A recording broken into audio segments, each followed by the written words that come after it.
Olá, pessoal. Meu nome é Marcelo Massa, eu sou professor da Universidade de São Paulo, mais especificamente do curso de Educação Física e Saúde, e hoje estou aqui para dar sequência ao conteúdo da disciplina de Esportes Individuais 1. Para aqueles que não conhecem a disciplina de Esportes Individuais 1, ela se trata especificamente das modalidades de raquete e também das modalidades de atletismo. Aqui no nosso curso de Educação Física e Saúde, nós temos outras disciplinas de esportes individuais 1, assim como disciplinas de esportes coletivos, né? Mas hoje, especificamente, eu até considero bastante interessante que nós vamos falar de um tema, digamos assim, transversal, né? A gente vai falar de iniciação esportiva e treinamento a longo prazo, e esta temática, evidentemente, ela pertence a todo o universo esportivo, não apenas modalidades individuais, mas também modalidades coletivas, né? Fica aqui também aberto o convite a todos aqueles que queiram assistir essa aula, né? Essa aula, embora seja especificamente do nosso curso de Educação Física e Saúde, eu gostaria aqui de deixar o convite e o espaço aberto, né? Para que pessoas e alunos de outros cursos, ex-alunos, colegas, outras instituições parceiras, enfim, aquelas pessoas que ao longo de todos esses anos a gente possui um grande relacionamento, portanto, é um prazer também a gente estar aqui falando para toda essa comunidade, os amigos das outras universidades, a Unisport, que sempre também trata com muito carinho os temas relacionados à educação física e o esporte, portanto, fica aqui o espaço aberto, né? Bom, como eu já falei, meu nome é Marcelo Massa, as pessoas me chamam de Massa, e a gente vai estar aqui, portanto, falando a respeito dessa temática que eu considero bastante atraente para aqueles que trabalham no contexto, ou que vão trabalhar no contexto da iniciação esportiva e do treinamento a longo prazo. Bom, primeiramente, aqui uma ilustração, né, de o quanto o movimento humano pertence, né, ao universo de descobertas da criança, né? Na verdade, a criança ela se descobre a partir do movimento, né? A partir do momento que a criança começa a ter ali o seu andar independente, né? Por volta de 18 meses, 2 anos de idade, enfim, 1 ano e meio, 2 anos, a criança já anda de uma maneira independente. E aí ela começa a explorar o espaço, as dimensões do espaço, os objetos presentes nesse espaço.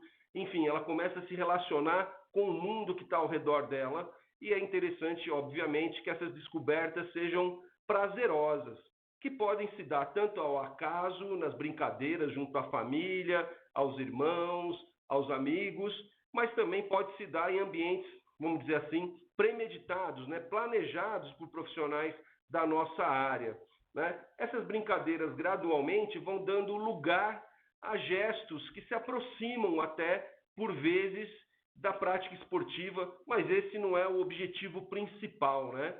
Então, nessa imagem, o que eu considero principal desses primeiros passos da descoberta da criança em relação ao mundo que a cerca, né, é que seja observado o quê? O sorriso, né? Então, se a gente observar essas imagens, são crianças aí pertencentes aos anos iniciais da primeira infância. Todas essas crianças têm ali o quê? Na expressão facial, elas têm o sorriso, né? Então, isso é muito importante. Quem trabalha nos anos iniciais, né? A gente precisa sempre canalizar as atividades para brincadeiras que tragam um contexto lúdico e que, por trás delas, obviamente, haja um conteúdo pertinente, adequado a esta fase da vida, né? Mas vejam, a porta de entrada da criança em relação à prática de atividade física, ela pode ser e deve ser bastante diversificada. Então aqui a gente vê diversas brincadeiras, a maioria delas não exigem regra, não tem hora para começar e hora para terminar, tem sim o prazer que a criança sente pela prática, né? Curiosamente, a gente tem até um menininho aí de chupeta já com uma raquete, né? Uma prática que às vezes não é tradicional da cultura brasileira e que muitos adultos acabam não dominando a habilidade rebater, né? Então, interessante aqui essas imagens, mas volto a frisar a importância do sorriso da criança, né? Acho que esse é o termômetro mais eficiente para quem trabalha nessa área, monitorar se a atividade física está adequada ou não, é verificar se a criança está se divertindo, né? À medida que o tempo passa, a criança vai se relacionando, seja de maneira formal ou informal, com a prática de brincadeiras, né? E pequenos jogos, com pouca elaboração, vamos dizer assim, né? Sem grandes regras, sem grandes estruturas, mas atividades que acabam garantindo por si só uma vivência ampla em relação às experiências motoras, né? E aí a gente pode até fazer um paralelo em relação às gerações mais antigas e as atuais, até que ponto a gente ainda tem essas oportunidades presentes, né? Nos parques, nas ruas, nas praças, no tempo livre, junto à nossa família, enfim. Aqui a imagem, a figura mostra, né, crianças pulando sela, e aí, de repente, a gente pode questionar até que ponto as gerações atuais estão tendo oportunidade de, mesmo ao acaso, numa atividade informal, estarem praticando atividade física, brincadeiras, etc., ao ar livre e com o recurso do movimento humano, né? À medida que o tempo vai passando, tudo isso que é um universo de muita brincadeira vai dando lugar às escolas de esporte, à iniciação esportiva, primeiramente, né? Mas o esporte propriamente dito, aquele esporte culturalmente determinado, né?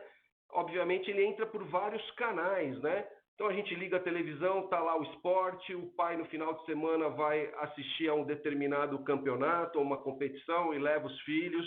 Enfim, o irmão mais novo às vezes participa de uma prática esportiva e gradualmente aquelas crianças que estão percorrendo a primeira infância começam a ter contato e também atração pela prática esportiva, né?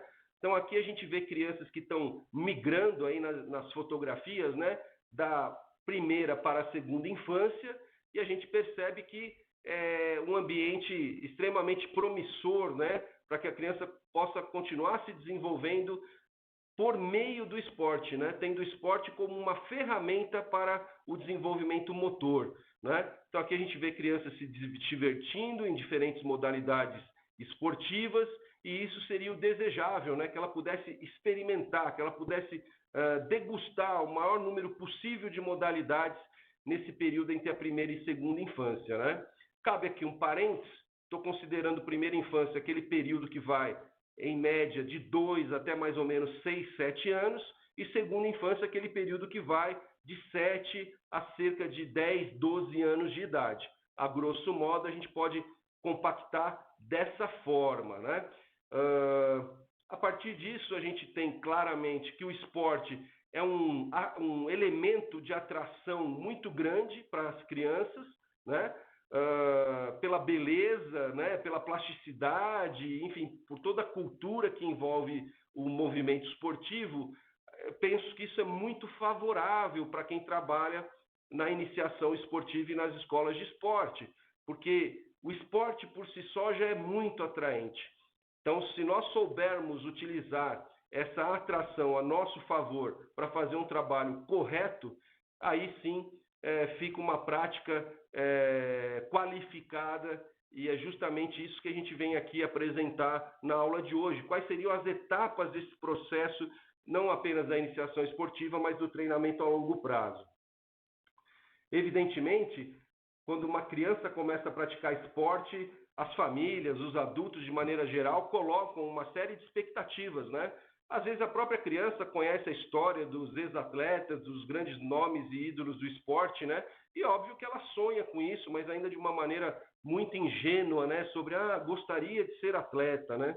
Isso não vejo problema algum, esse sonho ingênuo da criança, porém tem outros fatores aí que são os adultos colocando uma pressão e uma expectativa em logo tentar identificar, vamos dizer assim, o novo Pelezinho, né? Ou o novo Muhammad Ali, ou o novo Michael Jordan, enfim, né? Na verdade, não é isso que a gente pretende com a iniciação esportiva. O objetivo maior da iniciação esportiva é que nós possamos, obviamente, formar o cidadão, né? E, decorrente da formação plena do cidadão, a gente permitir também que aqueles que tenham aptidão e vocação para o esporte, que queiram jogar, que eles também possam seguir nessa jornada, né? Mas o que a gente defende aqui é um tipo de iniciação esportiva que sirva para todos, né? Que ela não prejudique o cidadão, que é a maioria, e que ela, ao mesmo tempo, favoreça a formação de novos atletas. O trabalho, quando ele é bem realizado ao longo da iniciação esportiva e do treinamento a longo prazo, ele favorece a todos, né? Então é isso que a gente precisa destacar desde o começo, para que a gente não trate, né, o esporte como vilão, né? O esporte não é vilão. Quando ele é bem trabalhado, muito pelo contrário, ele é a grande ferramenta de propagação da saúde da população de uma forma prazerosa, né?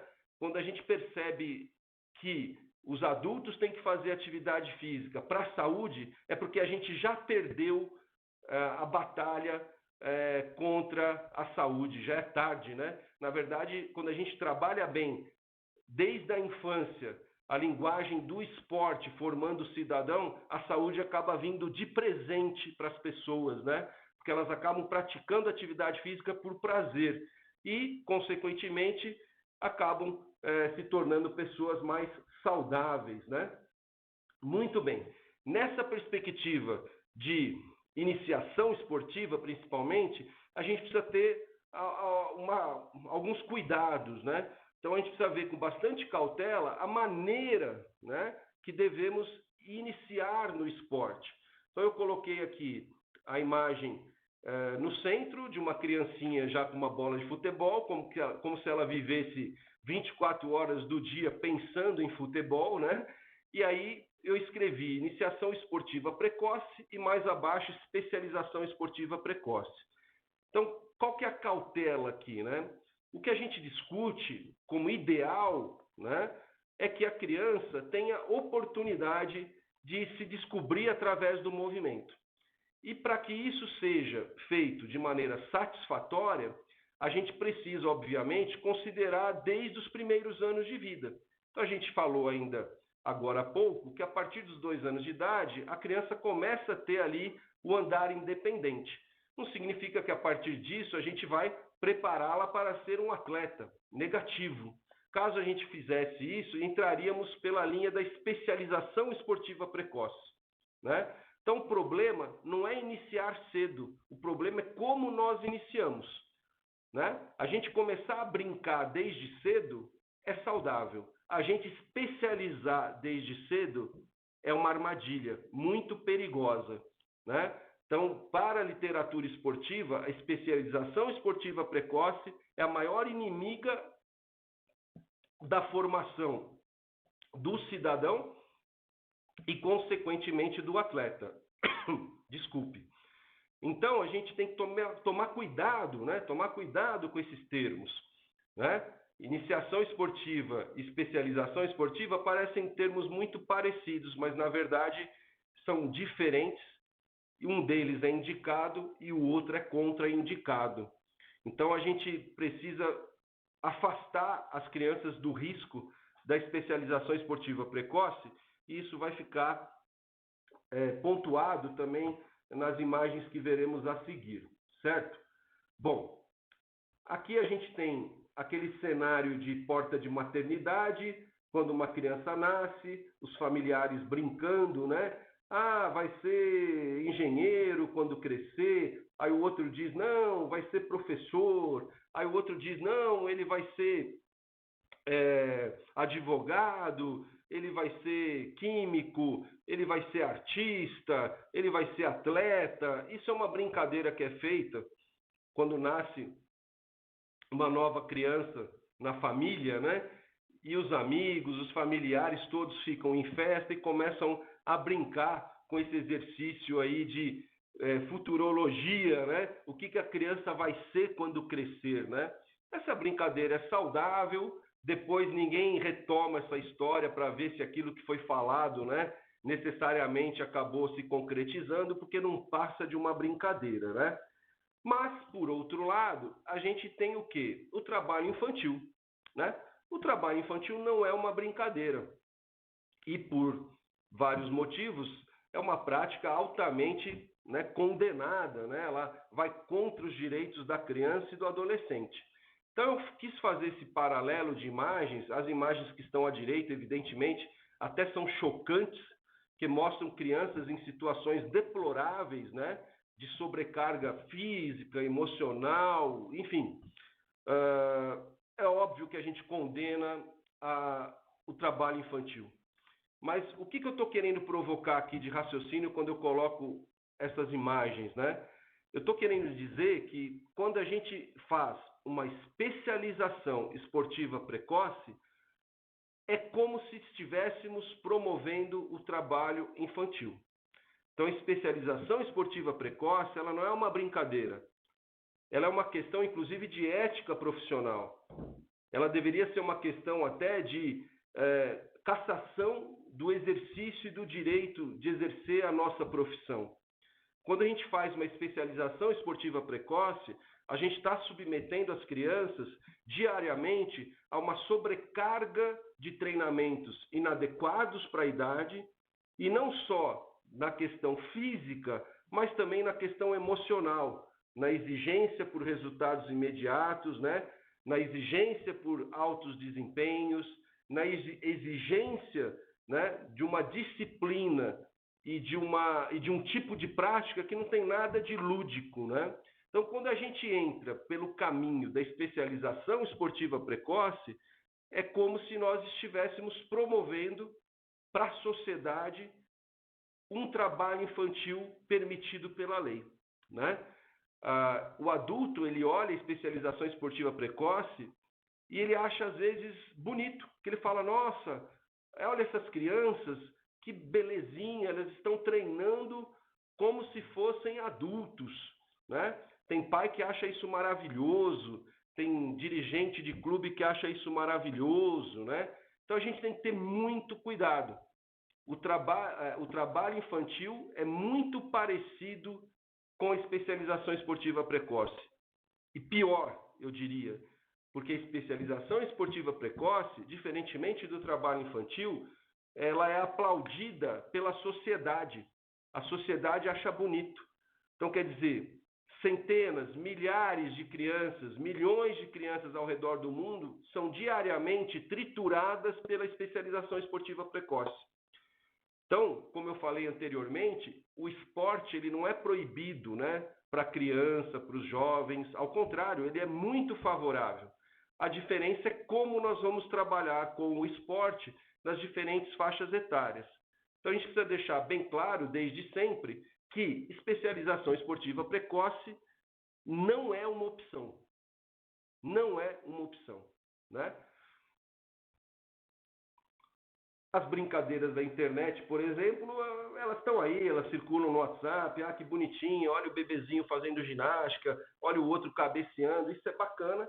Só que do outro lado a gente tem a vida real, onde nenhuma dessas crianças que a gente percebe aí pelas fotos, são crianças que estão nessa faixa etária entre primeira e segunda infância, né? Nenhuma delas do lado direito aí está se divertindo, nenhuma delas está sorrindo, ao contrário, né? Então a gente vê aí uma alta exigência física, uma alta sobrecarga, um trabalho que não é nada lúdico, uma exigência por resultados imediatos, ou seja, estamos, como eu falei agora há pouco, né, triturando milhões de crianças como se isso pagasse uma medalha, né? Então tem até um livro, né, que, traduzindo para o português, o nome do livro seria quantas medalhas valem a vida de uma criança, né? Então a gente precisa ter muito cuidado. Não se justifica, inclusive para ter medalhas, fazer especialização esportiva precoce. Ao contrário do que o imaginário popular pensa, a especialização esportiva precoce não serve de parâmetro para medalhas futuras. Não há garantia nenhuma que fazendo especialização esportiva precoce teremos mais medalhas. Então a gente tem exemplos de sobra no mundo de países que têm desempenhos olímpicos altíssimos e que não necessariamente fazem a especialização esportiva precoce. Então, é uma prática condenável e seria, inclusive, interessante que as autoridades, né, e os comitês olímpicos, né, de cada país e o Comitê Olímpico Internacional pudessem até observar essa ocorrência da especialização esportiva precoce, no sentido de proibir que países que ainda a pratiquem possam participar do movimento olímpico, das Olimpíadas, etc. São países que mereceriam, inclusive, ser banidos da Olimpíada por conta desse desrespeito à criança e ao adolescente.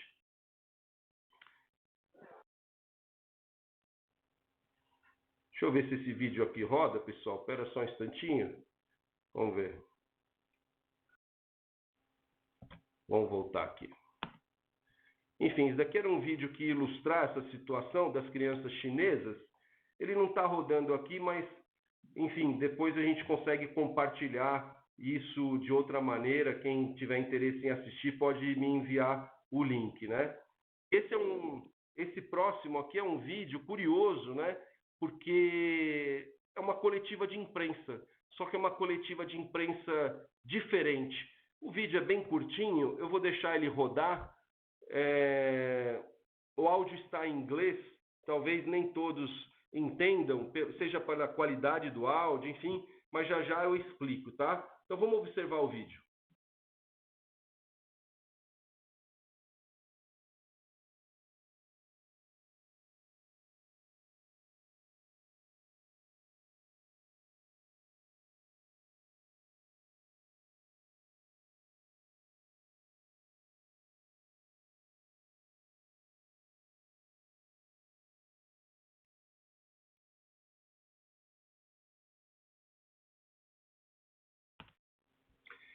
Então, assim, pessoal, vocês viram aí uma criança dando uma entrevista, simulando uma entrevista de despedida da prática esportiva, né?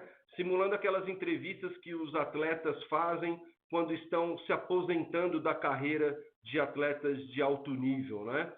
Então, aqui é um menininho dizendo que ele começou a prática esportiva pelo prazer, pela alegria, né, que a prática trazia para ele, pelo sonho, né, mas que de repente isso deixou de ser prazeroso, e isso começou a fazer muito mal para ele, e por isso ele está aí dando essa entrevista coletiva, desistindo, eu prefiro dizer até abandonando a prática esportiva, né?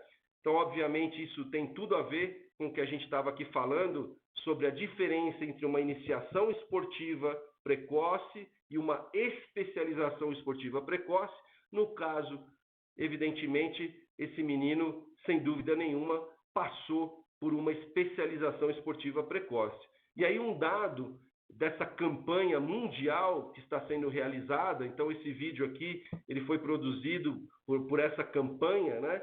E eles afirmam aqui que cerca de 62% das crianças acabam abandonando o esporte, né? E aí vem a pergunta, poxa, o que nós estamos fazendo de errado? O que a gente está fazendo de errado? Especialização esportiva, né? Então veja o quanto esse trabalho infantil, né?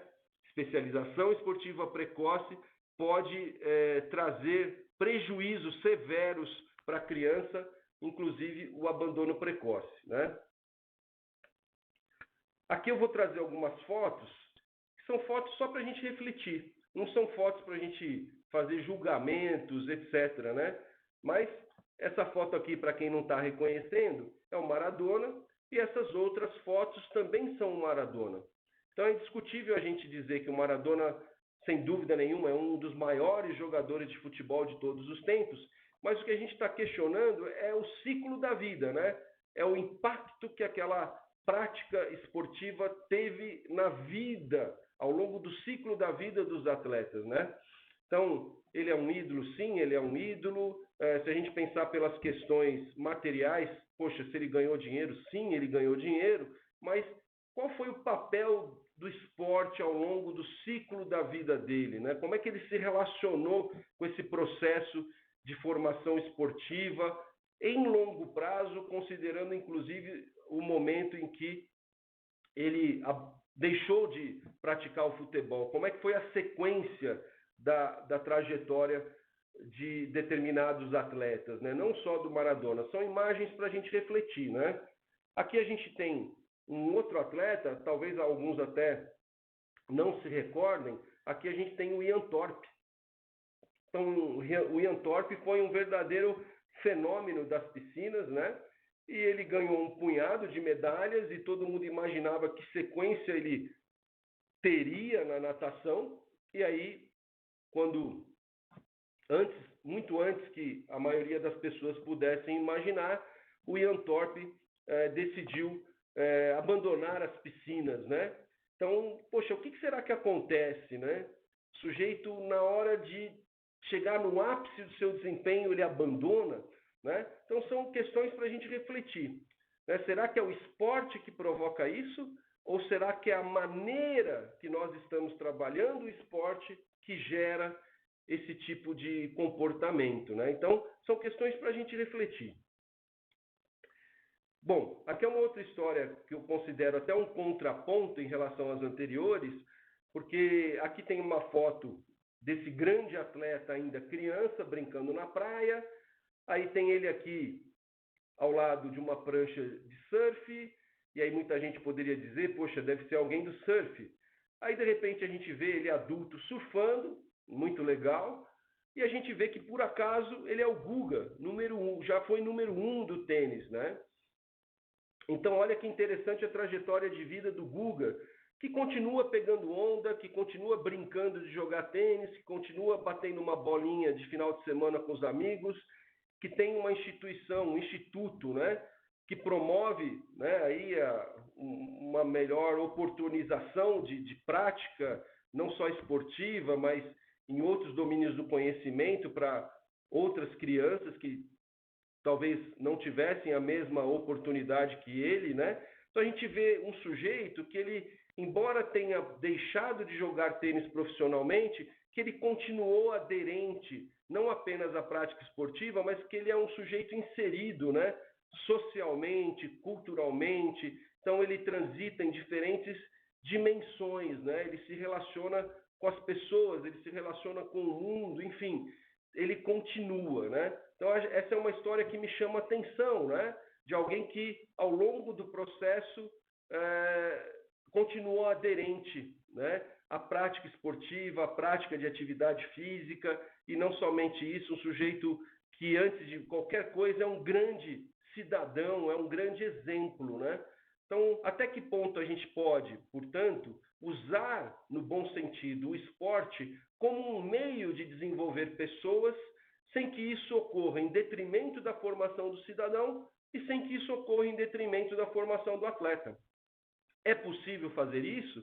A gente está vendo que, pela história do Guga, e não somente dele, mas a gente não vai aqui, obviamente, contar tantas outras histórias, mas acho que o suficiente para a gente refletir, é óbvio que é possível a gente ter um processo de iniciação esportiva que consiga formar cidadãos e que, ao mesmo tempo, a gente forme e dê possibilidade de conduzir aqueles que têm aptidão para serem atletas.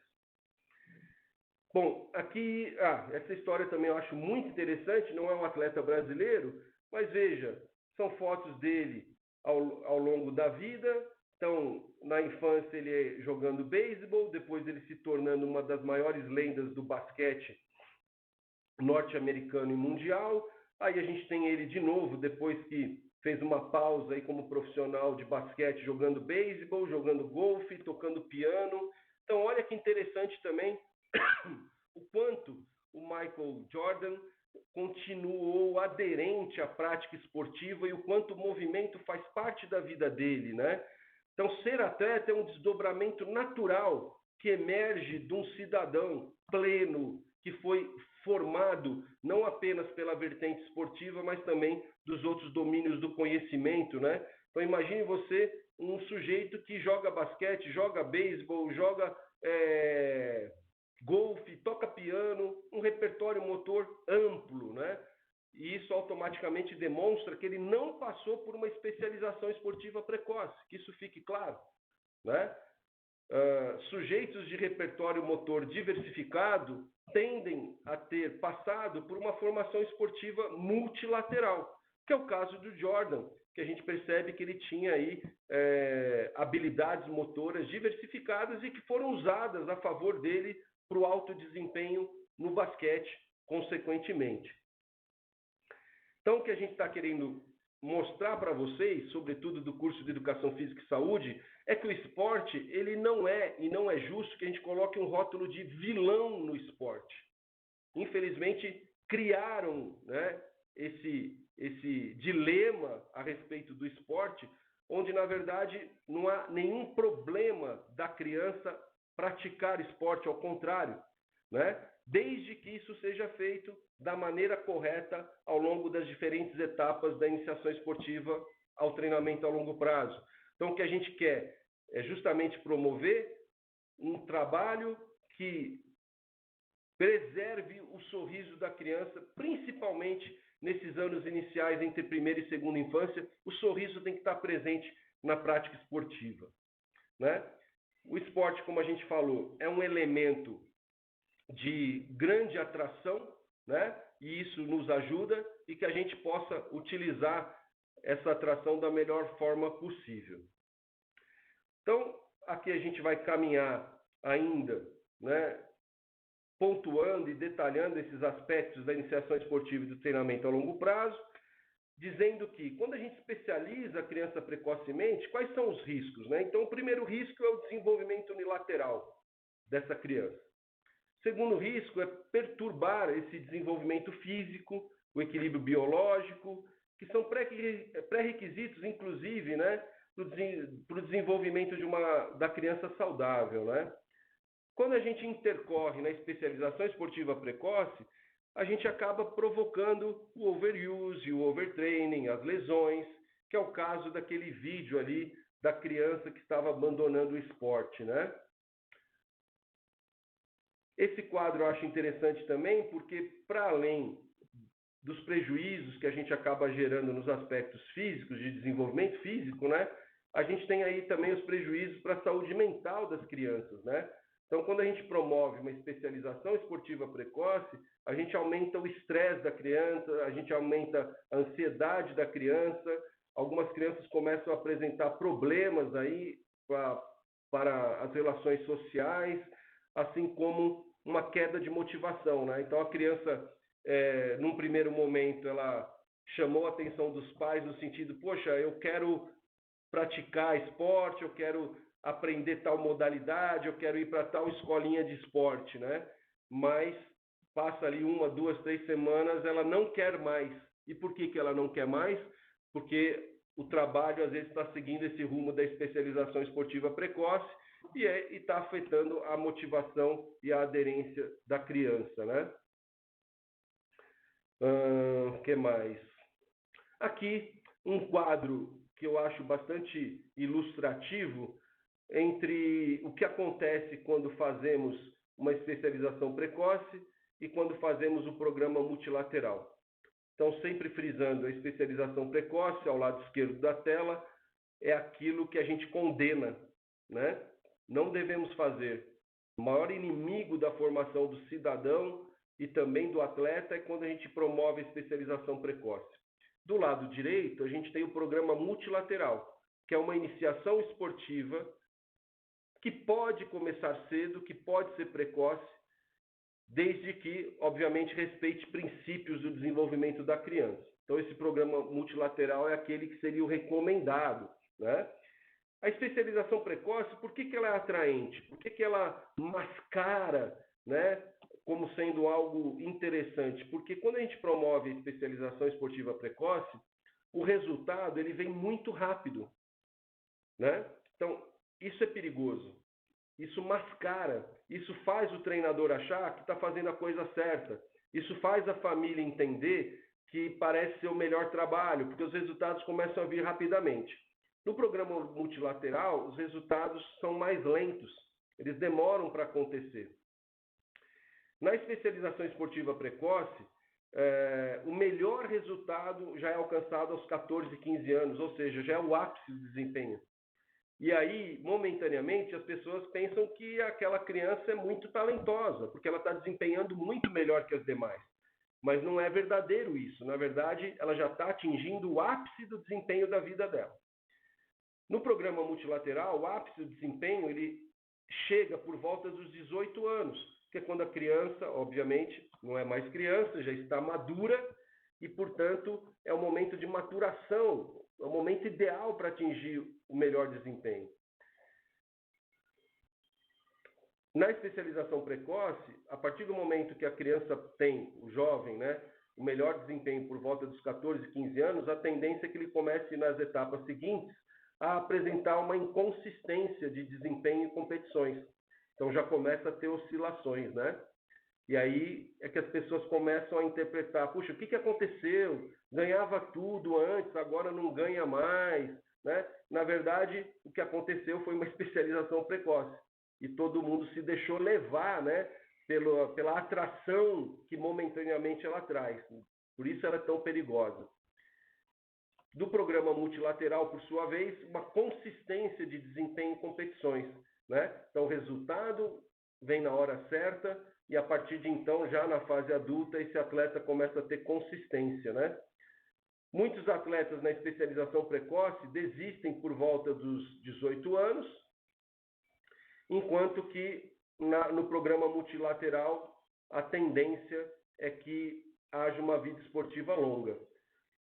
Já na especialização precoce, tendência a lesões, devido a essa adaptação forçada, e no programa multilateral, poucas lesões, né? Então, eu gosto desses quadros, porque, inclusive, para as famílias, eles são bastante esclarecedores, né?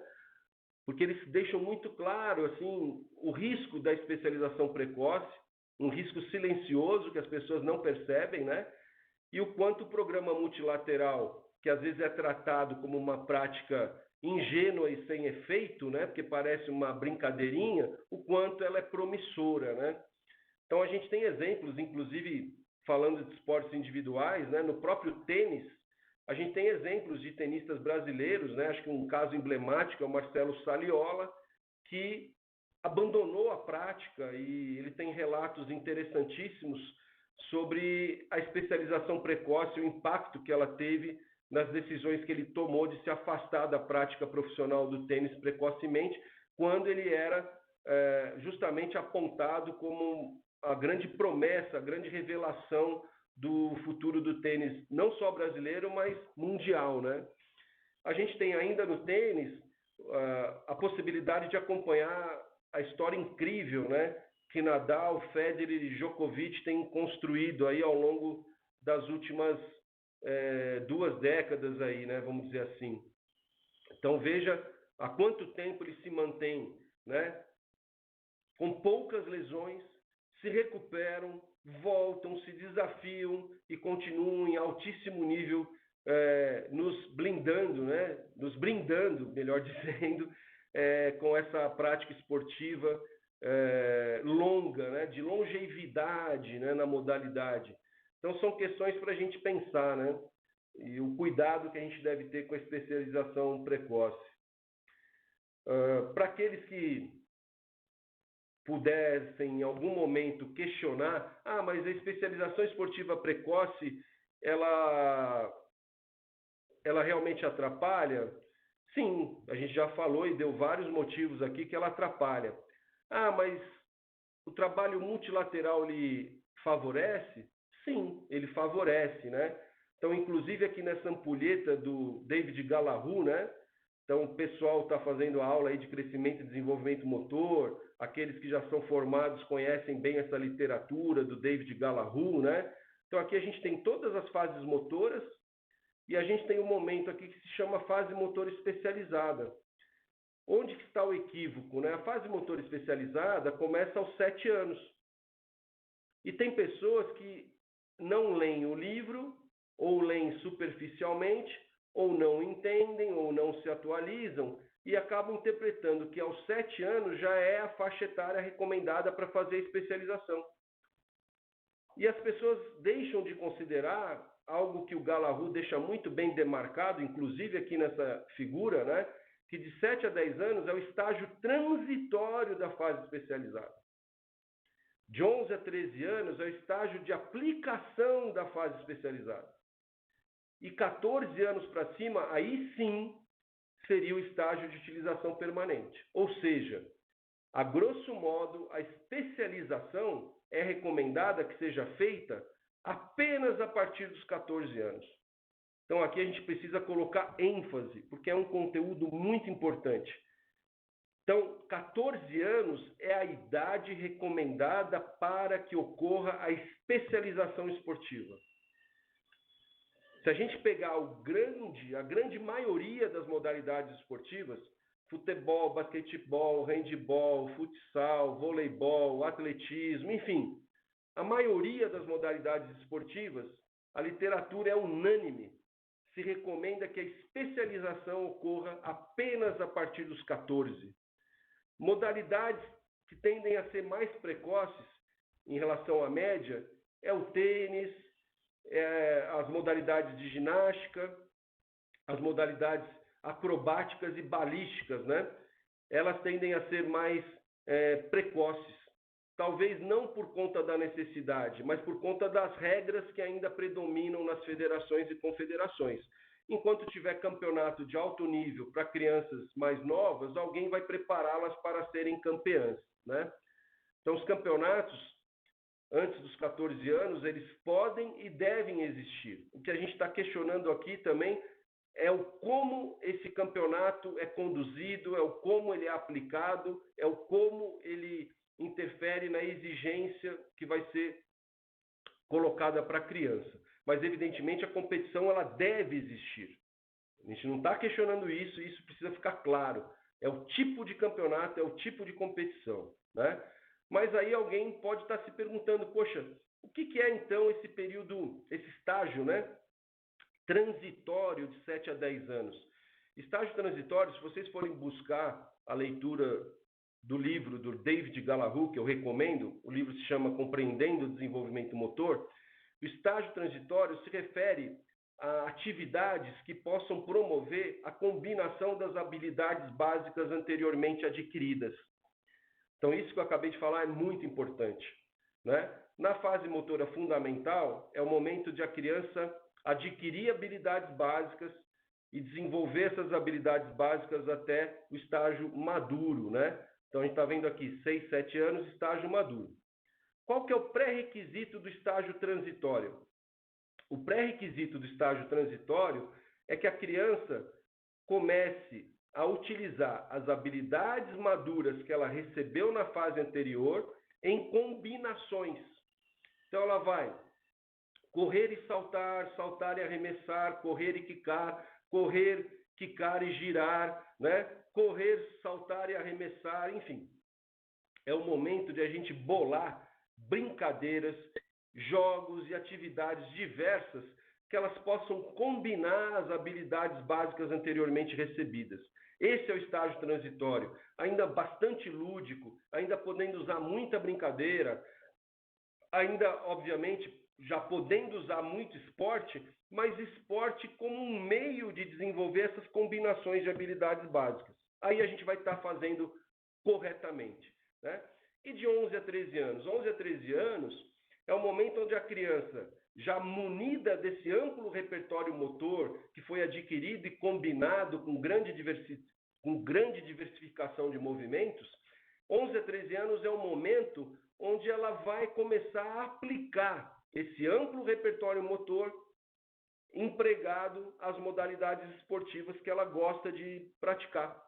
Então é momento de ela estar envolvida em várias escolas de esporte, não só uma, né? O atleta olímpico norte-americano, antes de se especializar em uma modalidade esportiva, ele praticou, em média, 3 modalidades diferentes. Então, esse estágio de aplicação, entre 11 e 13 anos, ele é muito importante, porque é o momento onde a gente deve permitir e também, obviamente, oportunizar que as crianças pratiquem modalidades diferentes, escolas de esporte diferentes. Obviamente, ela vai começar a identificar aquelas que ela gosta mais, aquelas que ela se dá melhor, porque ela já tem até mais maturidade para reconhecer isso, né? E aí ela vai praticando diferentes modalidades. 14 anos, ela vai escolher a que mais gosta e vai se especializar, e inclusive ela vai poder ser encaminhada para uma prática recreativa dessa modalidade, né? Ou até para uma prática competitiva, se ela tiver aptidão, vocação, talento, aí sim é hora de encaminhar ela para uma prática específica dentro de uma modalidade esportiva, né? O interessante disso é que esse modelo, ele preserva tudo que a gente falou. Ele preserva a formação do cidadão e ele também preserva a formação do atleta. Ou seja, nesse modelo, todo mundo é beneficiado. Só falta a gente aplicar. A própria literatura internacional, ela em nenhum momento, aqui são diferentes autores, tá? Então vamos por partes aqui, vai. O Martin é um autor alemão, aí a gente tem o Filling, que é russo. O Bompa é um autor que tem publicações na literatura canadense, né? E a gente observa o que aqui?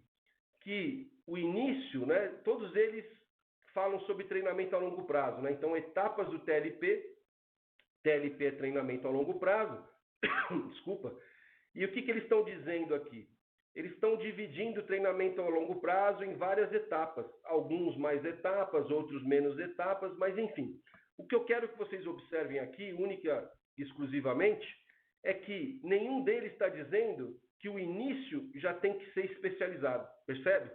Isso é o mais importante, né?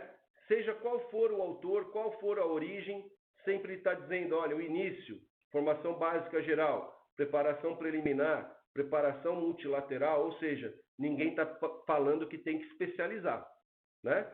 Então, é até um contrassenso, né? Como pode até hoje profissionais da nossa área ainda apresentarem trabalhos totalmente equivocados em relação à iniciação esportiva? Isso não pode acontecer. Inclusive, os bons profissionais, eles têm que não somente fazer o trabalho correto, mas instruir os pais para que eles entendam o motivo daquele trabalho.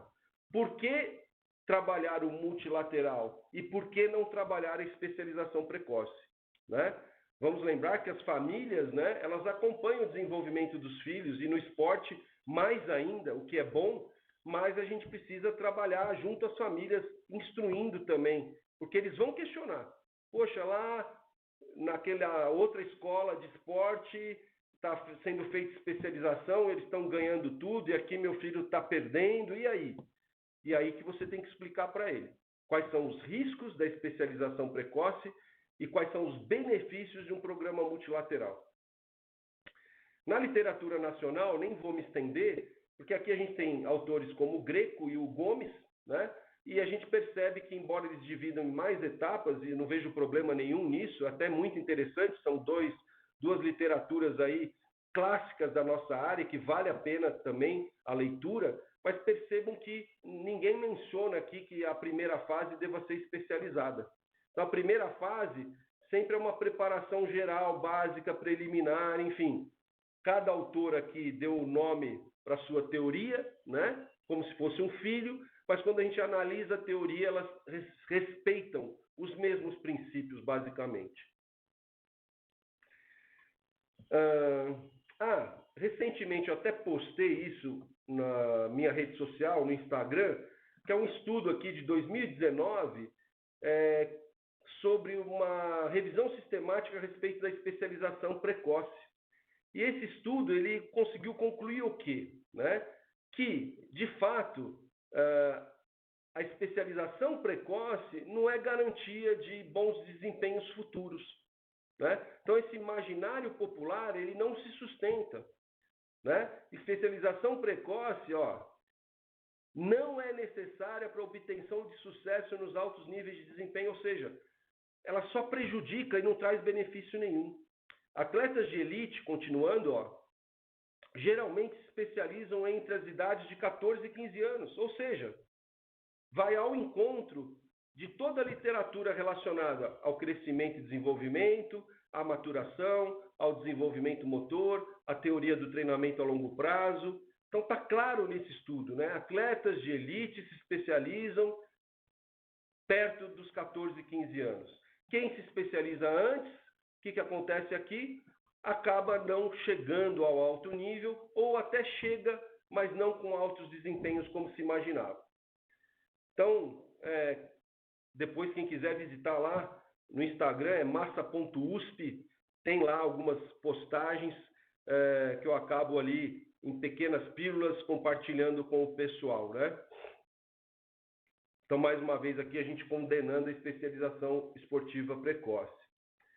Bom, se a gente for fazer uma síntese de todas essas etapas do treinamento a longo prazo, a gente chegaria à conclusão que temos 3 grandes momentos. A gente pode subdividir esses momentos? Podemos. Então, aqueles quadros que a gente mostrou da literatura nacional e internacional ilustram justamente isso, né? Importantes referências que escrevem sobre o treinamento a longo prazo e que atribuíram aí toda uma terminologia e também etapas, né, para esse processo de longo prazo, né? Aqui a gente tem um modelo que sintetiza essas informações em 3 períodos, em 3 grandes etapas, que é a etapa que vai de 6 a mais ou menos 14 anos, que é um desenvolvimento multilateral, depois de 14 a 18 anos, treinamento especializado e, acima disso, alto desempenho. Aqui seria o percentual de carga multilateral e específica para cada fase, para cada etapa da vida, né? Então, mas tem que ser 100% multilateral? Não pode ter nada de específico? Aqui está dizendo, olha, sim. Então, a iniciação esportiva, ela tem um percentual maior de trabalho multilateral. À medida que a gente vai avançando, o percentual é maior de trabalho específico, né? Mas existe aqui uma área comum, onde a gente continua trabalhando tanto com as dimensões multilaterais quanto específicas ao longo do tempo. O que muda, portanto, é o percentual de trabalho. Aqui a gente tem um desenho esquemático que acaba resumindo muito do que a gente falou até o momento. Então, a gente tem ali, ó, trabalho multilateral, né, de 6 a 14 anos. Mas pode começar antes esse trabalho? Pode. Como a gente falou, a gente pode iniciar cedo, não há problema nenhum, desde que a gente faça o trabalho correto. Então, vou pegar aqui um exemplo, né, só, mas tem vários ao redor do Brasil que a gente poderia replicar, né? Mas o exemplo do Esporte Clube Pinheiros, eles têm um projeto de iniciação esportiva, um dos mais antigos do Brasil, tem mais de 40 anos, né? E o projeto do Clube Pinheiros, em São Paulo, ele aceita matrículas de crianças a partir dos 3 anos de idade. E vai até os 11 anos, a primeira etapa do projeto deles, né? Então, nada mais é do que estar começando cedo, porém da maneira correta, com profissionais capacitados para fazer essa iniciação esportiva precoce. Veja, iniciação esportiva precoce, não especialização, né? Então, a iniciação é recomendada entre 6 e 10 anos, que coincide com esse período antes da puberdade. A formação esportiva é de 11 a 14 anos, que aí já corresponde com o período aí da puberdade, né? Ao lado direito, a gente tem já o trabalho especializado, como comentamos anteriormente, de 15 a 18 anos a especialização, que corresponde aí ao final de puberdade e adolescência, e o alto desempenho, onde já estamos maduros, né? Então, esse é um desenho também esquemático, onde a gente percebe aí a via multilateral e a via especializada, né? Essas outras figuras eu também considero interessante porque ao lado esquerdo nós temos o ideal. Então aqui a gente tem formação básica geral, treinamento básico, específico e alto nível. E aqui a gente tem a faixa etária, né, ao longo da vida. Bom, aqui é um modelinho ideal. Do lado de cá, a gente tem o que está acontecendo na prática. E o que está acontecendo na prática? Está acontecendo que as crianças, como você vê aqui, ó, elas não estão começando cedo, então elas estão queimando essa etapa inicial aqui da iniciação esportiva, a etapa multilateral, né, a etapa geral está sendo queimada. Aí a criança inicia tardiamente por volta dos 9. Por volta dos 9, ela começa a ter conteúdos da formação geral, mas que já vão se encavalar, se sobrepor com a formação básica, que consequentemente se sobrepõe à específica. Ou seja, Essa figura do lado direito demonstra que a gente está trabalhando com mais conteúdo em menos tempo, né? À medida que a gente tem conteúdo se sobrepondo, a gente tem menos tempo para trabalhar com esses conteúdos. E, obviamente, a formação geral, esportiva, o repertório motor, as oportunidades, tudo isso acaba ficando prejudicado quando a gente acaba queimando essas etapas iniciais. Por isso, a gente precisa olhar com bastante carinho e atenção para essas faixas etárias iniciais. Elas podem brincar, elas podem jogar, elas podem participar de projetos, né, de preparação, né, desse repertório motor. É importante que a gente não queime essa etapa inicial aqui. As crianças estão aqui no volume morto, elas estão com poucas oportunidades de prática. A gente citou o Clube Pinheiros, mas o Clube Pinheiros é um clube privado, né? Não é aberto democraticamente a toda a população. Então, quando a gente extrapola a iniciação esportiva para o espectro populacional, a gente tem que realmente pensar com bastante cautela, poxa, até que ponto crianças, na realidade brasileira, estão tendo oportunidade de uma iniciação esportiva na idade que se recomenda aí a partir dos 6 anos, pelo menos, né? Bom, aqui eu vou disponibilizar algumas características gerais de cada etapa do treinamento a longo prazo. Então, assim, são só alguns aspectos aqui que a gente vai pontuar. De 7 a 12 anos, né, em termos de desenvolvimento, o que está acontecendo com a criança? Primeiro, ela está crescendo de maneira gradual. Isso é legal para a iniciação esportiva, porque ela não está crescendo de forma acelerada. Quando a criança cresce de forma acelerada, isso não favorece a aprendizagem de habilidades motoras. De 7 a 12 anos, ela está crescendo num ritmo gradual, num ritmo lento. Então, isso é favorável para a aprendizagem de novas habilidades.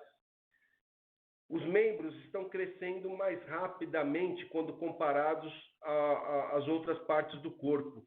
Isso também é interessante, porque a criança está começando a adquirir a proporcionalidade corporal semelhante à do adulto.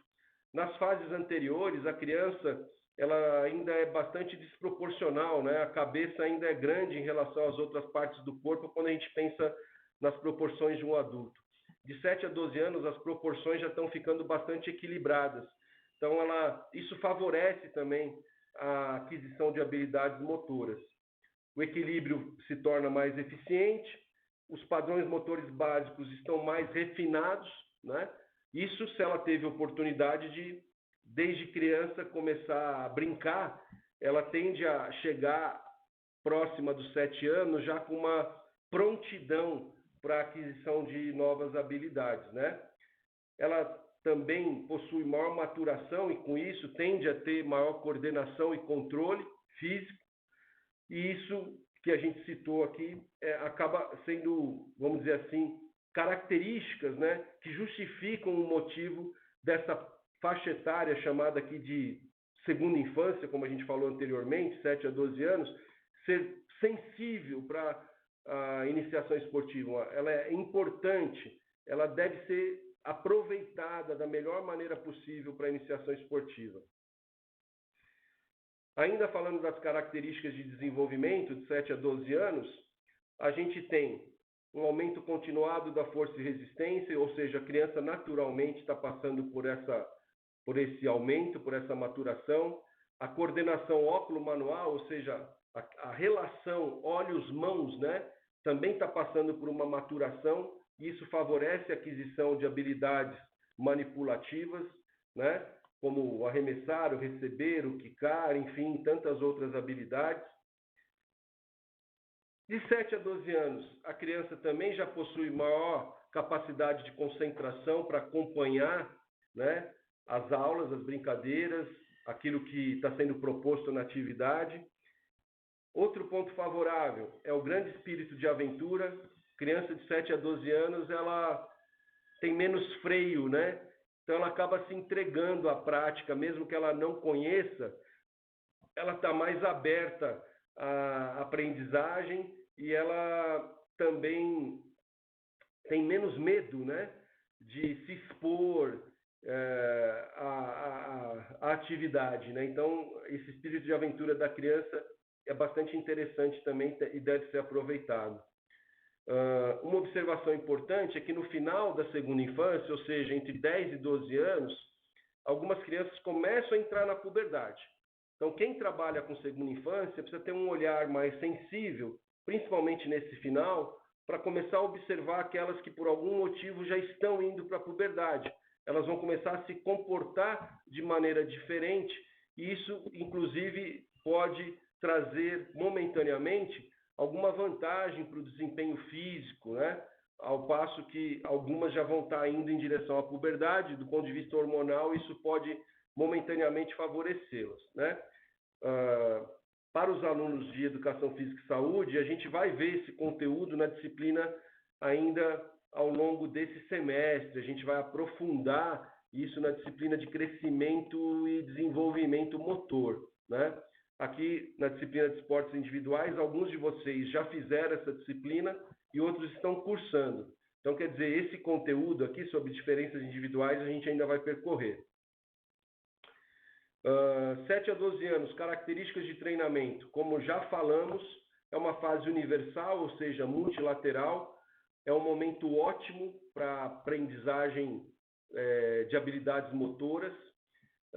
A ênfase deve ser nas capacidades coordenativas e nesse repertório motor diversificado, por conta dessa sensibilidade, né?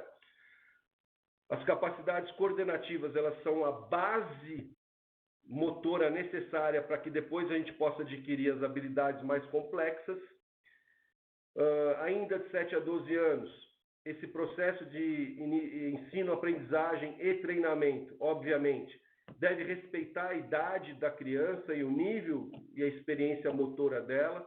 Então, não é porque tem a mesma idade que necessariamente elas têm o mesmo nível de experiência motora, né?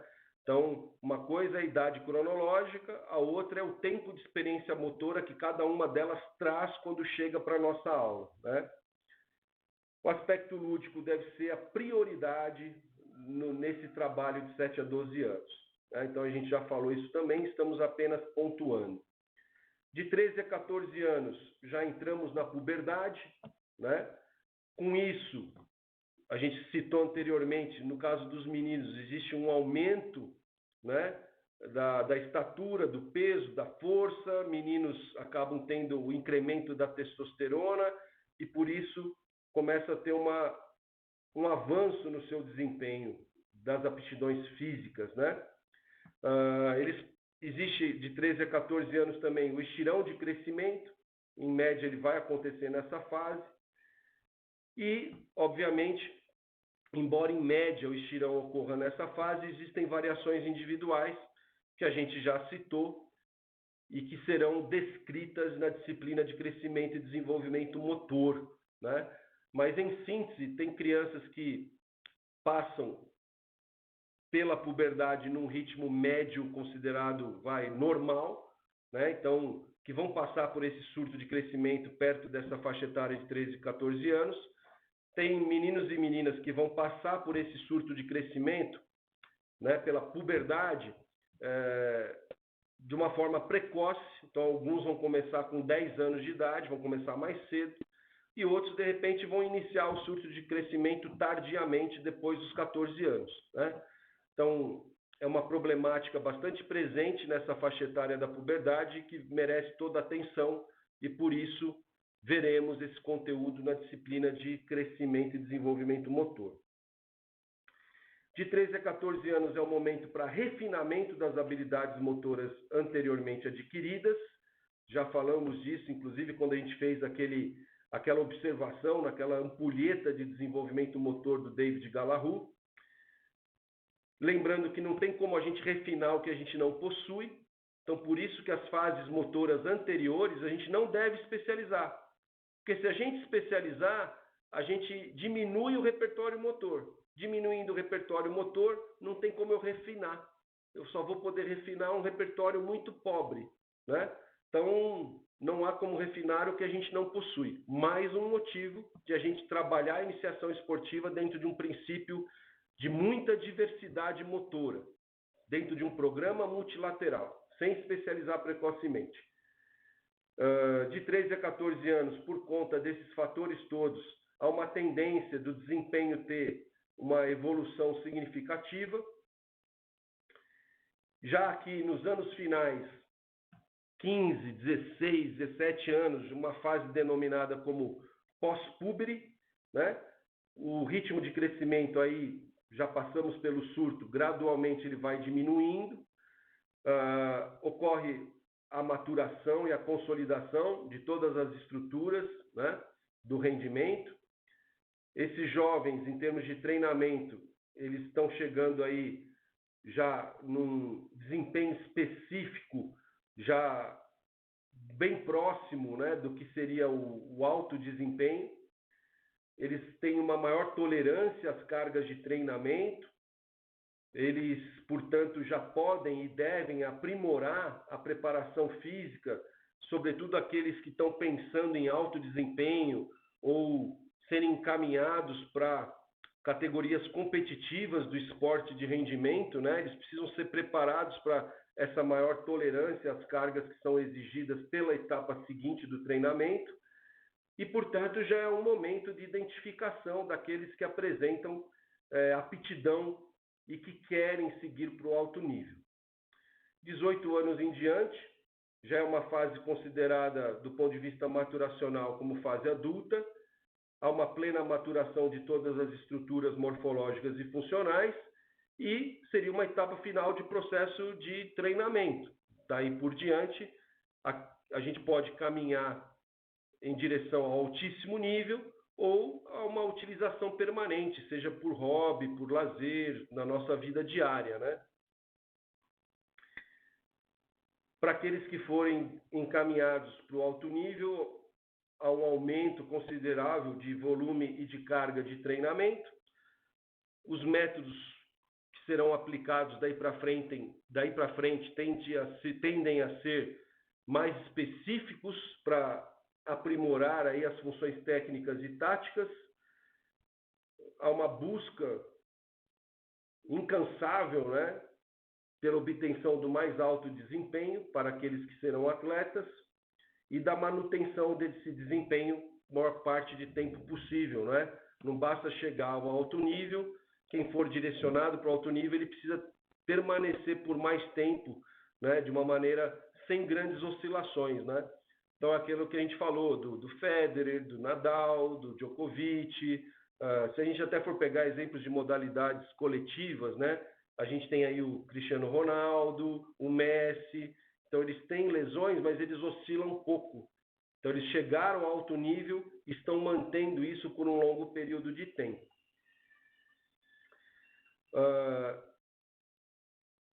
Aqui é um quadro de síntese, só para a gente finalizar, em relação às fases sensíveis do treinamento a longo prazo, quando a gente pensa em várias capacidades, né?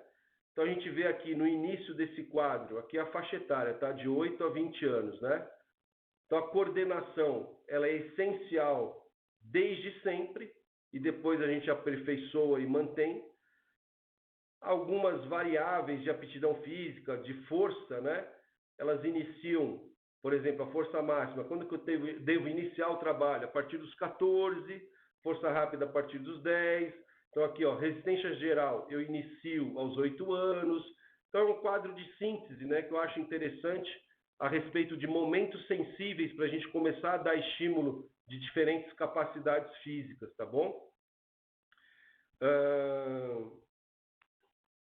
Penso até que a gente se estendeu aí nessa aula, mas espero ter conseguido expor a cada tópico, né, de uma maneira satisfatória para que vocês possam aplicar esses conteúdos relacionados às outras disciplinas e também, principalmente, à prática, né?